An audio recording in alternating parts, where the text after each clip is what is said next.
আজকে পুরো আকাশ একদম মেঘলা করে আছে একদম, আর ঠান্ডাও আছে বেশ ভালো। ভাঁজ খুলে নিজে গুছিয়ে রাখছে। Good morning friends, welcome back to a new blog. আজ 21শে মার্চ, বৃহস্পতিবার। আজকে সকাল থেকেই মেঘলা আকাশ। কালকে তো বৃষ্টি হয়ে গেছে মোটামুটি সারাদিন মাঝে মাঝে। আজও সকাল থেকে একটু সামান্য বৃষ্টি করেছিল, আর পুরোপুরি মেঘ করে রেখেছে এখনও। সূর্যের তো কোনো বালাই নেই, সূর্য দেখাই যাচ্ছে না। আর আমি একটু বেরিয়েছিলাম এখন পাশের মার্কেটের দিকে, ছোটোখাটো কিছু জিনিস কেনার ছিল বাজারের। চারিদিকে শুধু মেঘলা আকাশ, সূর্যের তো দেখা নেই, কালো করে ঘোর রেখেছে। কখন যে আবার বৃষ্টি নামবে সেটাই ভাবছি। পাশের যে মার্কেট ছিল সেখান থেকে জাস্ট এলাম। আর যেহেতু ঠান্ডা, বৃষ্টিটা হচ্ছে কালকের থেকে, ঠান্ডাটা প্রচণ্ড পড়েছে, তো তার জন্য আবার গরমের জামা কাপড় বার করতে হয়েছে। একটা হুডি পরেই বাইরে গেছিলাম। দেখি পিউ কি করছে ঘরে। পিউ কি করছে দেখি। পিউ ঘুম থেকে, এই যে পিউ ঘুম থেকে উঠে গেছে। পিউ ব্রেকফাস্ট হচ্ছে। হ্যাঁ, তুই এখন ব্রেকফাস্ট চলছে ঘুম থেকে উঠে। আর ব্রেকফাস্ট করতে করতে দুষ্টুমি করছে, কিছুতেই বসছে না চেয়ারে। নাও, স্যালাড খাওয়া গেছে? খেয়েছে, আলু খেয়েছে কিছুটা, আমি খাবে না কিছু। হ্যাঁ, এটা কি হয়েছে? আজ তো বাইরের ওয়েদার একদম মেঘলা আকাশ, তাই আজকে আমাদের জন্য স্পেশাল কি বানানো হয়েছে। ফুলকপি আলু ভাজা। আজকে খিচুড়ি আর ফুলকপি হয়েছে। খিচুড়িটা এই বর্ষার দিনে, মানে যে বাইরের ওয়েদার, তাতে খুব ভালো হয়। আর আজকে এমনিতেই বৃহস্পতিবার, তো তার জন্যই খিচুড়িটা স্পেশাল আজকের জন্য আইটেম। আর পিউর জন্য ভাত রেডি হচ্ছে। খিচুড়ি আর ফুলকপি আলু ভাজা। এখানে আছে খিচুড়ি, এখানে আছে ফুলকপি আলু ভাজা। আর পিহুর তো খিচুড়ি খাবে না, ওই জন্য ওর ভাত বানিয়েছি। খিচুড়ি মানে ওই খিচুড়িও খায় না আমাদের মতো। খিচুড়িটা ছোটোর থেকে খিচুড়িটা খুব একটা পছন্দ করে না, ওই জন্য ওখানে কুকারে একটু ভাতই বানিয়ে দিলাম। আর পিহুর ডিম সেদ্ধ আছে, আলু সেদ্ধ, আর আমাদের তরকারি তোকে দিই, আমাদের যা তরকারি হয় সেটা খাই। স্পেশাল এই থালাটাই ওকে দেওয়া হয়, সুন্দর এই থালাটাই খুব খুব করা আছে। পিউই সকাল থেকে খুব দুষ্টুমি করছে, কিছুতেই খাবে না, সব কিছুতেই ঝোঁক করছে। আর এখন ইউটিউব করে ব্লগগুলো দেখছে বসে বসে। ওর ব্লগগুলো খুব পছন্দ, ওর ব্লগগুলো চালিয়ে দিতে হয়। অফিস যাওয়ার জন্য দীপ আর আমি রেডি হয়ে গেছি। আজকে একটু তাড়াতাড়ি বেরোচ্ছি অন্য দিনের থেকে, কারণ এখন মার্চ মাস, কাজের চাপটাও আছে। দীপও রেডি হয়ে এখন বাইরেই আছে, আর ওয়েদারটাও খুব প্রচণ্ড খারাপ। দীপও রেডি। তাড়াতাড়ি বেরোচ্ছি একটু অন্য দিনের থেকে, অফিসে বেশ কাজ ভালোই তাড়াতাড়ি। আর ওয়েদারটা এখনো পর্যন্ত মেঘলা, এখনো রোদ দেয়নি। আজকে ওই জন্য জ্যাকেট পরে নিতে হয়েছে। শুক্রবার পর্যন্ত বলছে, তো এখনো ওয়েদার এরকমই খারাপ থাকবে। সন্ধ্যেতেই জাস্ট অফিস থেকে এসছি, আর পিওর টিফিনের টাইম সন্ধ্যাবেলা। খাও খাও। তো পিউর জন্য আজকে বানিয়েছে স্পেশাল পাস্তা বানিয়েছে। ফার্স্টেই খেয়ে খাওয়া হয়ে গেছে আগেই অনেকটা। পাস্তা বানিয়েছে, আর ওর মাসির হাতে কিছুতেই খাবে না, নিজে হাতে করে খাবে। আর দীপ বলছে নাকি যখন বানিয়েছে কড়াই থেকেই নিয়েই একদম তখন থেকেই খেতে শুরু করেছে, কড়াই থেকে তুলে তুলে দিয়েছি। আজকের থেকে দেখছি নিজেই খাচ্ছে হাতে করে। ও খাইয়ে দেওয়া পছন্দ হচ্ছে না, নিজে খাবে। কি কি খাচ্ছ, কি খাচ্ছ বলো দাদা? পাস্তা বললো। আচ্ছা, ভালোই হলো, মাসির কাজ কমে গেল। এবার পিউ নিজে হাতে করে খাবে।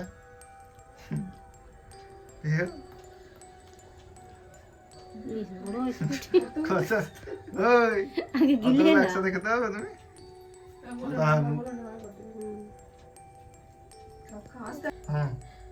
পিউর জন্য এই পাস্তাটা বানিয়েছিলাম, একটুখানি রয়ে গেছে। এটা আজকে বানিয়েছি আলু, পেঁয়াজ, বাদাম আর পনির একটু ছিল ফ্রিজে, পনির দিয়ে আর ওর বেশ পছন্দ হয়েছে। এমনি যেমনভাবে চাউমিন বানাই নুন হলুদ দিয়ে, সাদা তেল দিয়ে, সিম্পলভাবে। পিওর এই সন্ধ্যাবেলা টিফিন হলো, টিফিন হওয়ার পর আমাকে বললো জামা কাপড়গুলো সব গুছানো ছিল ভালো করে, প্যান্টগুলো যেগুলো পিওর আছে সেগুলো গুছানো ছিল, ও আবার আমার কাছ থেকে নিয়ে সব ভাঁজ খুলে নিজে গুছিয়ে রাখছে। কত কাজ করছে, গুছাচ্ছে দেখেছো? ও কি সুন্দর গুছানোটা হচ্ছে গো। নিজেই গুছাচ্ছে, এত সুন্দর করে, এত খারাপ করে গোছানো আছে সব, এরকম বাজে বাজে গোছানো আছে, আর পিউ সুন্দর করে গুছিয়ে রাখছে। কত কাজে হয়েছে, সুন্দর করে দুটোর মধ্যে কত ডিফারেন্স। ওর হাতটা দেখাও, হাতটা কেমন করে গুছাচ্ছে, কত কেমন করে গুছাচ্ছে, এই যে একটা বাজে নিল, এটাকে ভালো করে গুছাচ্ছে, এবার খুলে আবার গুছানো হয়ে গেল, একসাথে কতগুলো গুছাচ্ছে। কি স্পিডে গুছাচ্ছে, আর মাছকে গুছাতে হবে না, পিহু এবার সব গুছিয়ে দিবে। দেখছে আবার, দেখ ঠিক আছে, ছবিটা দেখছে। হ্যাঁ গুছানো হয়ে গেল। আবার একটা নিয়ে যে ওই খুললো, ভালো করে গুছানো ছিল না তো, আবার খুলেছে, গুছানো হয়ে গেল। কত সুন্দর গুছানো হচ্ছে গো, হাততালি হাততালি, কত সুন্দর গুছানো হচ্ছে ভিউটা। হ্যাঁ গুছাচ্ছে, শেষ গুছানো শেষ। ওগুলো আবার গুছিয়ে দাও, আবার ওগুলো গুছাও, ওগুলো ভালো করে গুছাও। হ্যাঁ গুছানো হয়ে গেল, হাত মুছছে গেল। গোল গোল করে পাকিয়ে দিল। হ্যাঁ এবারে কি করবে, এবারে কি করবে তুমি? ওগুলো আবার গুছাও, ওগুলো আবার গুছাও, ওকে কাজে বিজি রাখতে হবে, নাহলে বদমাইশি। কেমন লাগে তুইকে, দুষ্টুমি। টাটা করে দাও, টাটা। টাটা।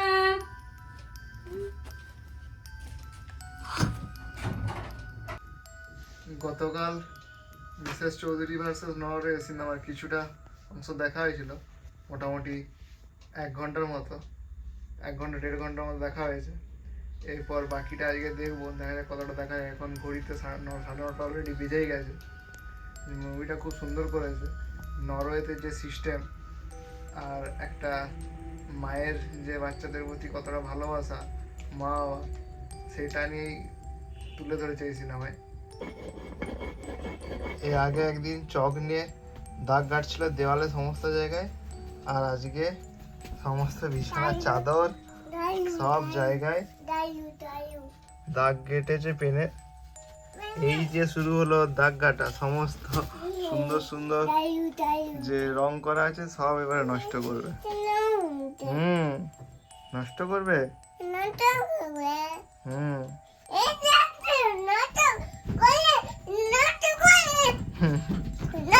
নষ্ট করবে, তাতেই তোমার খুব আনন্দ? হ্যাঁ, পেন খাতায় লিখতে হয়। ও তুমি রুটি করবে এবার? ও রুটি করাতে খুব ব্যস্ত হয়ে গেছে।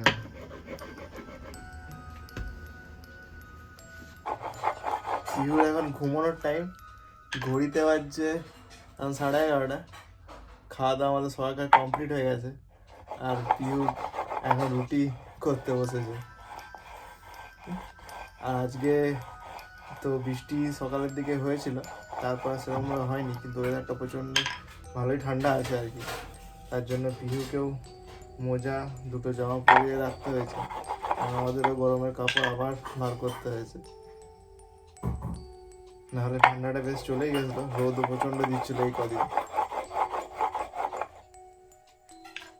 আর এবার আমাদের গুড নাইট বলে দাও, বলো আজকের মতো ব্লগটা এখানেই শেষ করলাম। টাটাও, টাটা, ভালো থাকবেন সবাই, আবার দেখা হবে একটা নতুন ব্লগ নিয়ে।